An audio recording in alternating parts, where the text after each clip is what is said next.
আসসালামু আলাইকুম। আজকের রেসিপি তেলে ভাজা মিনি বন। 1 কাপ ময়দা দিয়ে অনেকগুলো বন বানানো যায়, খেতেও হয় দারুণ। ময়দার পরিবর্তে চাইলে আটাও নিতে পারেন। আজকের এই বন রেসিপিটা উপকরণ অনেক কম লাগে, হাতের কাছে থাকা উপকরণ দিয়ে আপনিও এই তেলে ভাজা বনটা বানিয়ে নিতে পারেন। রেসিপিগুলো ভালো লাগলে চ্যানেল সাবস্ক্রাইব করবেন আর আমাদের পেজ ফলো করতে পারেন। প্রথমে একটা বাটিতে নিয়ে নিচ্ছি 1 কাপ ময়দা, 1 টেবিল চামচ নিয়ে নিচ্ছি পাউডার মিল্ক, 1 চা চামচ নিয়ে নিচ্ছি ইস্ট, পরিমাণ মতো লবণ আর 1 টেবিল চামচ চিনি। তারপর এই শুকনো উপকরণগুলো একসাথে মিশিয়ে নিচ্ছি। মেশানো হয়ে গেলে রান্নার রেগুলার তেল দিয়ে দিচ্ছি 1 চা চামচ।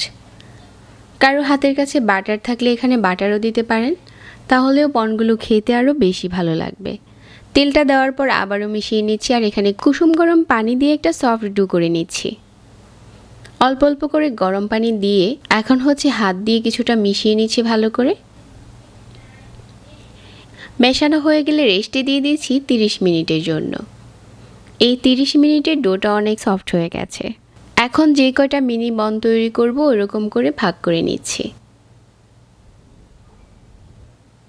ভাগ করে নেওয়ার পর সবগুলো বনের সাইজ একরকম হবে। তারপর একটা ডো হাতে নিয়ে ঘুরিয়ে ঘুরিয়ে বনের মতো করে বানিয়ে নিচ্ছি। যখন গোল করা হয়ে যাবে একটা বোর্ডে কিছুটা ময়দা ছড়িয়ে দিচ্ছি আর সবগুলো ডো বসিয়ে দিচ্ছি। এভাবে রেস্টে দিয়ে দিচ্ছি 10 মিনিটের জন্য। আর এই 10 মিনিটে এগুলো আরও কিছুটা ফুলে উঠবে। তারপর মিডিয়াম আঁচে তেল গরম করে নিয়েছি আর এগুলো এখন ডুবো তেলে ভাজার পালা। ভাজার কাজটা তাড়াহুড়ো করা যাবে না, তাহলে উপরটাও খুব তাড়াতাড়ি পুড়ে যাবে। অল্প আঁচে ভাজলে যেটা হবে ভিতর থেকে ভালো কুক হবে আর খুব ভালো একটা কালারও আসবে। একটা পাশ হয়ে গেলে উল্টে দিতে হবে আর এই পাশ ওপাশ করে ভেজে নেওয়ার পর যখন খুব সুন্দর একটা কালার চলে এসেছে ঠিক এই পর্যায়ে তেল ঝরিয়ে উঠিয়ে নেওয়ার পালা।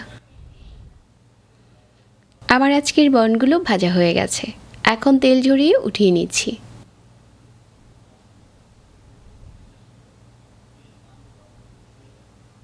বনগুলোকে একটু চিনি দিয়ে গড়িয়ে নিয়েছি। চাইলে এখানে পাউডার সুগার দিয়ে গড়িয়ে নিতে পারেন, আবার চাইলে সাথে একটু কোকো পাউডারও দিতে পারেন, খেতে আরও বেশি ভালো লাগবে। এখন এই তেলে ভাজা বনটা 2 থেকে 3 দিন এভাবেই সংরক্ষণ করতে পারেন। কেউ চাইলে আরও বেশি করে বানাতে পারেন, তাহলে সবগুলো উপকরণ ডবল করে নিতে হবে।